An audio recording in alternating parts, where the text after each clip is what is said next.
It wasn't meant to be explosive. There were no hecklers, no applause signs, no raised voices waiting off camera. Just two women, two chairs, one notebook. For years, Meghan Markle had mastered confrontation by choosing her battlegrounds carefully. This time, she didn't. Because across from her sat Diane Sawyer, and Diane Sawyer never needed to raise her voice to make someone leave the room. The studio was quieter than Meghan expected. No warm-up chatter. No last-minute jokes from producers trying to soften the mood. Just the faint hum of studio lights and the soft scratch of Diane Sawyer's pen as she closed her notebook and looked up. Meghan sat upright in her chair, legs crossed neatly, hands folded with practiced elegance. Black blazer, white blouse, professional, controlled. She had done this before, countless times, and she wore that confidence like armor. Diane smiled politely, not warmly, not coldly either, just enough to signal courtesy without invitation. "Thank you for being here," Diane said, her voice calm, almost gentle. "I know you've had a long day." Meghan nodded. "I think conversations like this are important," she replied, "especially when so much misinformation exists." Diane tilted her head slightly, acknowledging the phrase without commenting on it.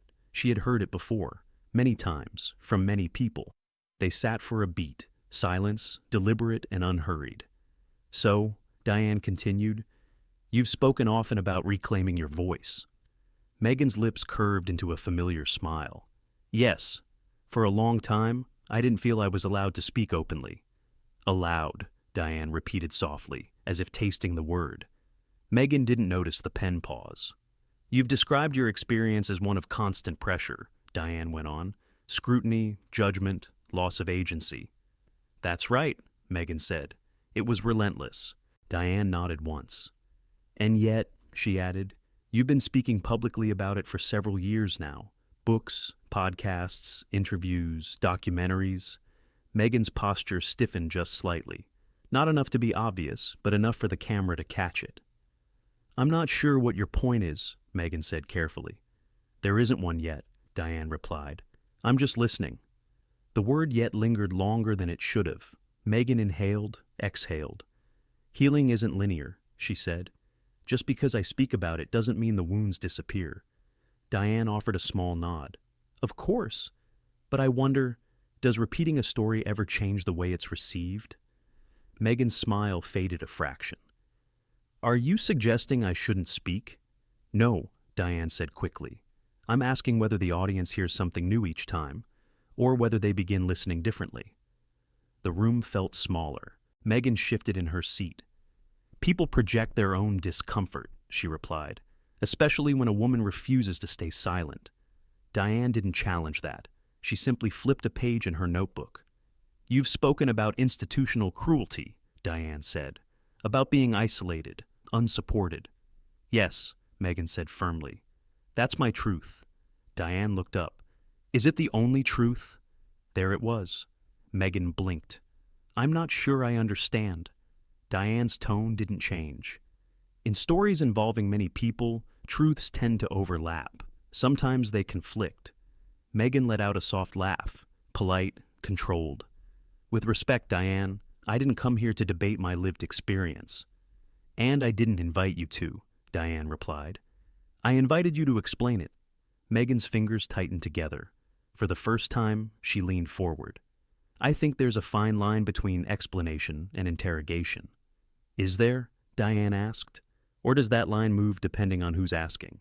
The silence returned, heavier now. Meghan's eyes flicked briefly toward the producer's side of the studio. Just a glance, but enough to suggest awareness, calculation. "I've faced enough skepticism," she said. "I don't need more of it disguised as curiosity." Diane folded her hands calmly in her lap. "Skepticism isn't always disbelief," she said. "Sometimes it's an invitation to clarity." Meghan shook her head. "That sounds nice in theory." "And in practice?" Diane asked. Meghan hesitated, just for a moment. "I've been clear," she said. "Pain doesn't require permission to exist." Diane's expression softened, but her eyes didn't. "No," she agreed, "but narratives do shape power." The sentence landed harder than any accusation. Meghan straightened again, reclaiming her composure. I'm here because people deserve to hear my side. They have, Diane replied quietly. Many times. The words were not harsh. That was the problem. Meghan inhaled sharply, then smiled again. Wider this time, but brittle. Then, perhaps, she said, it's time they listen more carefully. Diane nodded once, slowly. That, she said, is exactly what I'd like to do. The camera tightened its frame, and for the first time since the interview began, Meghan Markle looked less like a guest, and more like someone being carefully, patiently cornered. The lights hadn't changed, the temperature in the room hadn't shifted. Yet something was unmistakably different. Meghan felt it before she could name it. Diane Sawyer didn't rush. She never did. She let silence do the work. The kind of silence that forces people to keep talking just to prove they still exist inside it. You've said, Diane began calmly, that you felt unheard. Meghan nodded. Repeatedly. And yet, Diane continued, your story has dominated headlines for years. Meghan's jaw tightened. Visibility doesn't equal understanding. No, Diane agreed. But repetition does invite scrutiny. Meghan leaned back, crossing her arms loosely. Defensive, but controlled. I'm sensing a pattern here, she said. Every question seems designed to imply exaggeration. Diane's eyes remained steady. I'm interested in consistency. Meghan exhaled sharply through her nose. My consistency is surviving. Diane nodded, then glanced briefly at her notes.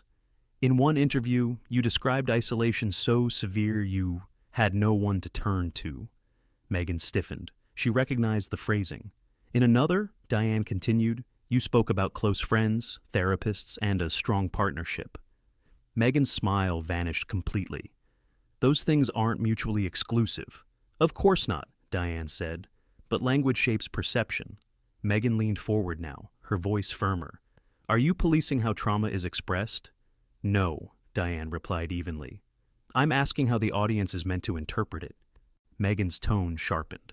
I don't exist to make people comfortable with my pain. Diane didn't react. Then why return to it so often? The question landed like a blade wrapped in velvet. Meghan laughed once, short, incredulous. Because silence protects institutions, not people. Diane held her gaze. And visibility protects. Truth, Meghan said immediately. Diane tilted her head slightly. Whose? Meghan blinked. Mine. Diane waited. Only yours? She asked gently. The air felt heavier now, as if every word had weight. Meghan's fingers flexed against the armrest. I think this line of questioning assumes bad faith. No, Diane replied. It assumes complexity. Meghan shook her head. Complexity is often used to discredit women. And simplicity, Diane countered, can erase others.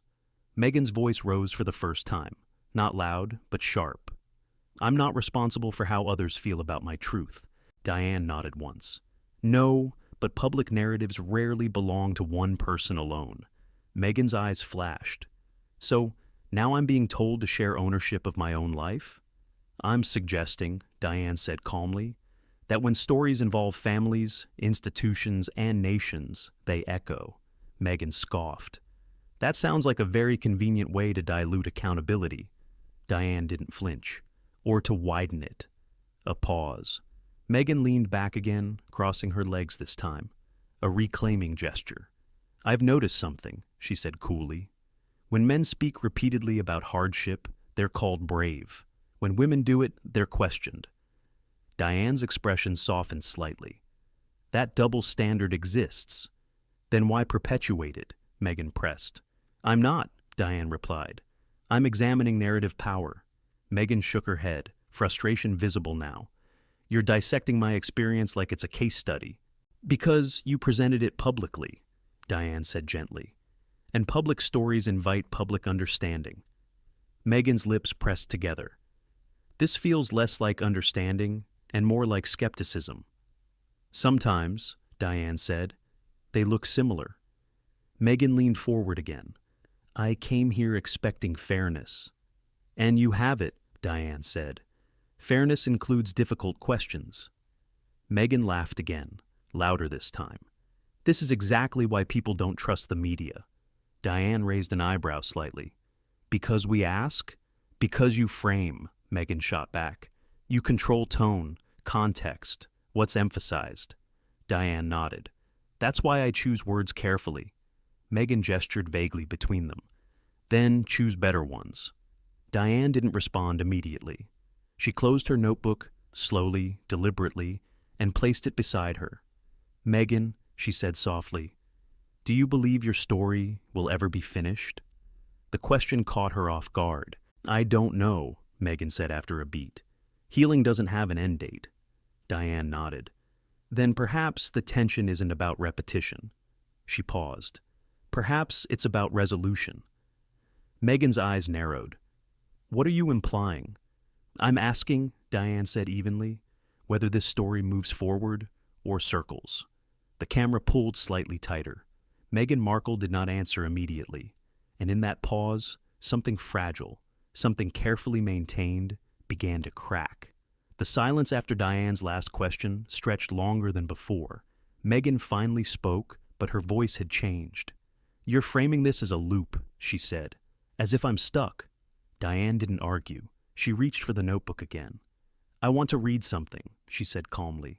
Your words, not mine. Meghan's eyes flicked down, then back up. Go ahead. Diane adjusted her glasses. Interview March, you said, I never wanted attention, I wanted privacy. Meghan nodded stiffly. 2 months later, Diane continued, you said, sharing is the only way to break silence. Meghan exhaled. Both can be true. They can, Diane agreed, but the audience hears contradiction. Meghan leaned forward, her elbows now on her knees. The audience isn't living my life. No, Diane said, but they are listening. Meghan's jaw tightened. This feels like a cross-examination. Diane met her gaze. It's documentation. Meghan scoffed. That's a convenient word. Diane didn't react. She turned another page. Another quote, she said. You described the environment as emotionally unsafe. Meghan's fingers curled slightly. And yet, Diane continued, you later described moments of joy, laughter, connection. Meghan cut in. Are you suggesting abuse must be constant to be real? No, Diane said evenly. I'm suggesting clarity matters. Meghan straightened, her tone now sharp. This is exactly what people do when they don't want to believe women. Diane paused. Or when they want to understand timelines. Meghan shook her head. You're reducing lived experience into bullet points. I'm placing them in sequence, Diane replied. Meghan's voice rose. Because sequence makes it easier to dismiss. Diane's voice remained steady. Because sequence shows evolution. Meghan laughed, this time without humor. Or inconsistency. Diane tilted her head. Which one do you believe it is? Meghan stared at her. I believe I've been remarkably patient. Diane didn't smile. Patience doesn't eliminate accountability. The word hung there. Accountability, Meghan repeated, incredulous. For what? For impact, Diane said softly. Meghan leaned back hard into the chair. So now I'm responsible for how my truth affects institutions that harmed me? I'm asking, Diane replied, whether the story allows space for others' truths. Meghan's eyes flashed. Those others had power. I didn't. And now? Diane asked. The question hit harder than the others. Meghan opened her mouth, then closed it. I have a platform, she said finally. Earned through survival. Diane nodded. Platforms amplify. Meghan snapped. So does scrutiny. Yes, Diane agreed. That's the exchange. Meghan shook her head slowly. This is exactly why I hesitate to sit down like this. And yet you did, Diane said gently. Meghan leaned forward again, her voice colder now. Because people like you shape perception, whether I show up or not. Diane didn't deny it. That's why this matters. Meghan gestured between them. You're dissecting me as if I'm a concept. I'm listening to you as a subject, Diane replied. Meghan laughed sharply. That's not how it feels. How does it feel? Diane asked. Like no answer will ever be enough, Meghan said. Like the goalposts keep moving. Diane paused. Then let me ask something simpler. She closed the notebook again. If you could change one thing about how your story has been told, Meghan interrupted. By whom? Diane didn't flinch. By you. Meghan froze. The studio felt smaller now, tighter. I wouldn't change it, Meghan said at last, because softening truth makes it palatable, and I'm not here to be palatable. Diane nodded slowly. Then confrontation becomes inevitable. Meghan's voice sharpened. Are you confronting me? I'm engaging you, Diane replied. There's a difference. Meghan stood halfway up from her chair, then stopped herself. Her hands clenched. You keep saying engage, she said, but this feels like containment. Diane met her eyes. Or reflection. Meghan shook her head. I don't recognize myself in this framing. Sometimes, Diane said quietly, mirrors are uncomfortable. Meghan stared at her, breathing shallow now. This interview, she said, has crossed a line. Diane didn't respond immediately. Which line? She asked finally. Meghan didn't answer. She just looked away. And in that moment, it was clear. The rupture wasn't coming. It was already here. The moment Meghan looked away, Diane didn't chase her. She waited, not like a host waiting for a soundbite, like a person waiting for a decision. Meghan's gaze drifted to the small candle behind Diane, the framed black and white photo on the cabinet, the neat stack of books that looked too calm for what was happening in the room. The studio lights didn't change, the microphones didn't move, but something in Meghan's posture did, like a thread inside her had snapped, and the rest of her was pretending it hadn't. Diane spoke softly.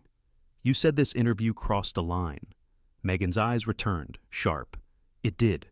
I want to respect that, Diane said, but I need to understand where the line is, so people watching can understand it too. Meghan exhaled through her nose, a controlled release. The line is when my pain becomes a product. Diane nodded once, slowly. That's fair, Meghan, and we're there. Diane didn't argue. She adjusted the notebook in her lap without looking down. Then I'll ask one last question, and you can decide if you want to answer it. Meghan's jaw flexed. Go on? Diane's voice stayed even. What would accountability look like, for you, if the roles were reversed? Meghan blinked like the words didn't land at first. What? She said. If, Diane repeated, someone accused you publicly of causing harm, not intent, impact, and they had less power than you, what would you do? Meghan's lips parted. A small laugh escaped, not amused, almost startled. This is absurd. I'm not saying you caused harm, Diane said. I'm asking you to define the standard you want the world to use when it evaluates stories with power attached. Meghan leaned forward, elbows pressing into her knees. I don't accept your premise, Diane. That's an answer. Meghan's voice rose a notch. No, it's not. It's you trying to corner me into admitting I'm responsible for things I didn't do. Diane didn't lift her tone. I'm trying to understand whether responsibility and victimhood can exist in the same story. Meghan froze. For the first time, her face didn't read like irritation. It read like offense, pure, hot, and immediate. Did you just say victimhood? She asked, each syllable sharpened. Diane's expression didn't shift. I said the word because it's the word people use. I'm asking if you think it's possible for a person to be hurt and still have responsibilities. Meghan sat back as if the chair had betrayed her. You're doing it, she said. You're doing the thing. Diane. Which thing? Meghan's eyes widened, incredulous. The subtle undermining, the reasonable tone, the way you make the question sound neutral when it's actually loaded. Diane's voice stayed calm. Meghan, I'm not trying to... No, Meghan cut in louder. You are. And you know exactly how this works. You smile with your eyes, you speak like it's compassion, but what you're doing is... it's gaslighting. The word hit the room like a plate shattering. Diane's eyebrows lifted slightly, not in anger, but in surprise. I'm not gaslighting you. Meghan leaned forward again.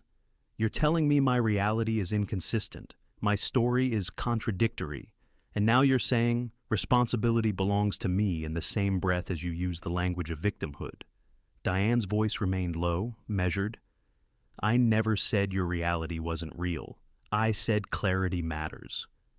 Meghan's hands opened, palms up, then closed into fists. Clarity for who? Diane. For the public. Meghan's laugh was short and sharp. Ah, there it is. Diane's gaze held. People can empathize and still ask questions. Meghan, not like this. Diane, how then? Meghan's eyes flashed. With respect.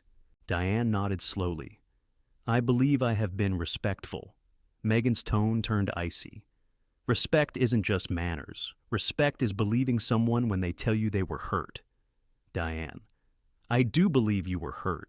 Meghan's voice rose again. Then stop treating it like a logic puzzle. Diane's face tightened just slightly, still controlled. This isn't a puzzle. It's an interview. Meghan stared at her, breathing quicker now. No, this is a performance. Diane's voice softened. Meghan cut her off, the politeness gone completely. I'm not going to sit here and be made into a headline. Diane didn't move. I'm not making you into a headline. Meghan pointed slightly, not aggressive but unmistakable. Yes, you are. And you're doing it with the tone that makes people believe you're the reasonable one, no matter what I say. Diane's eyes narrowed in focus, not hostility. Then say what you want to say, clearly, right now. No framing, no layers, just your words. That invitation, simple, direct, should have lowered the temperature. It didn't. Because Meghan took it as permission, she sat up straighter, shoulders squared, voice crisp and cutting. Fine, she said. Here's what I want to say. She looked straight at Diane, like she was speaking to someone who'd been taking notes on her life for years. You don't get to ask me to prove my pain. Diane started to respond. Meghan raised her hand. No, let me finish. The room suddenly felt like it belonged to Meghan alone. You don't get to tell me my truth needs clarity so strangers can feel comfortable consuming it. Diane's mouth pressed into a thin line, listening. And you don't get to sit there with a notebook, Meghan continued, like the person who lived it is less credible than the person who writes it down. Diane's eyes remained steady. I'm listening. Meghan's voice sharpened. You're collecting, Diane. That's your interpretation. Meghan snapped. Because that's what it is. A beat. Then Diane said something that wasn't cruel, but was firm enough to tilt the entire exchange. Meghan, you are not powerless in this room. Meghan went still. Say that again, she said quietly. Diane didn't hesitate. You are not powerless in this room. Meghan stared as if the air had changed density. That sentence, so simple, was the wrong one.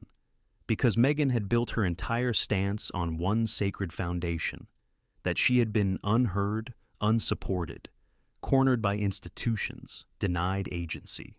And now Diane, calm, professional, unshaken, had just removed the oxygen from that foundation. Meghan's voice rose like a wave. You think power is a microphone? Diane replied. Power is influence. It's platform. It's the ability to shape how millions see a story. Meghan's laugh turned bitter. I didn't ask for that, Diane, but you have it. Meghan leaned forward hard. And you're using that fact to invalidate what happened to me. Diane shook her head. No, I'm saying the story has two parts, the pain and the responsibility that comes after. Meghan's eyes flashed. Responsibility to whom? Diane. To the truth. Meghan's voice cracked, not with sadness, with fury. I am the truth. The silence after that was brutal, not dramatic TV silence, real silence, the kind that makes your ears ring. Diane didn't raise her voice. She didn't fight back. She just asked, very quietly, then why are you so afraid of questions? Meghan's breath hitched, her eyes widened. For a split second, something vulnerable flickered across her face. Shock, maybe. Or the realization that she'd walked into a room she couldn't control the way she wanted. Then it vanished. The mask returned, and behind it, contempt. Meghan stood up, not slowly, not theatrically, just stood. Her chair made a small sound against the carpet. Diane looked up at her, still seated. Meghan leaned down slightly, voice low but lethal. You wanted clarity? Here it is. She turned toward the camera position. Even though this was framed like an intimate interview, she knew where the lens lived. She always knew. This, she said, is why people stop speaking. Diane rose halfway instinctively, then stopped, choosing not to chase. Meghan, she said, now firmer, if you walk out, that's your choice. But don't say I didn't give you room to speak. Meghan turned back, eyes cold. Room? You gave me a cage and called it a conversation. Diane's voice stayed calm. Then I'm sorry you experienced it that way. Meghan's smile was brief and sharp. Of course you are. She stepped toward the edge of the set. A producer's shadow moved in the background, barely visible, but there. A quiet panic in a place that was built to look calm. Diane spoke one last time, voice steady, controlled, professional. This interview ends here, she said. Thank you for coming. Meghan paused, hand hovering near the exit. Then she said, without looking back, don't ever mistake my silence for defeat. And she walked out. The door didn't slam. That would have been too easy. It clicked shut with a soft, final sound. Diane stood there for a second, staring at the empty space where Meghan had been. She exhaled, slow, controlled. Then she looked directly at the camera.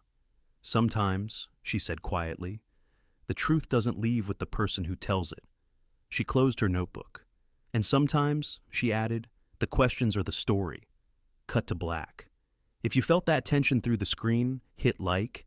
And if you want more high-stakes, drama-packed celebrity confrontations, subscribe right now. Comment below. Was Meghan right to walk out, or did Diane finally corner her?